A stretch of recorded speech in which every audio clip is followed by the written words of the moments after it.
কেমন অ্যাক্সিডেন্ট করছিলে কিনা? ধাক্কা মারছেন বন্ধু। বন্ধুরা ধাক্কা মারছিল? বন্ধু ধাক্কা দিছিল তোমারে? ওই স্টেশন ওই ওর কি ট্রেন নিচে পড়ছিল? কাটতে আছে ডাক্তার হয়ে আছে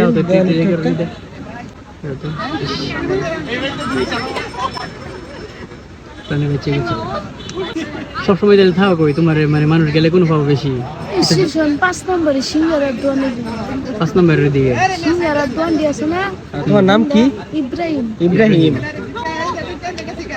তোর আব্বা আমার শুরুতে নেই দেখছো না কোনো সময়? আছে মনে করো আছে আমার দেখ তোর দে না কইথায়? বাসা কই বাসা? বেলুম যাও না তোমার আব্বার মনো? তোর কি আপন আব্বা মা নাকি সৎ আব্বা মা? আপন। আপন তারপরে দেয় না? আর কোনো ভাই বোন আছে? বাইরে থাকো কবে থেকে? মানে কতদিন থেকে? অনেক আগের থেকে নাকি ছোটবেলাতে? 3-4 বছর। 3-4 বছর ধরে। আচ্ছা, মানুষের কাছে টাকা রাখবা না, নিজের টাকা রাখতে তোমার অল্প টাকা করে দিব খালি। জন্মগ্রহণ অনেকগুলো টাকা হয়ে যাবো, তোমার ওই টাকার জীবনে ফেরত দিবা, মানুষের কাছে টাকা রাখবা না, নিজের টাকা নিজের কাছে রাখবা, সেভে রাখবা।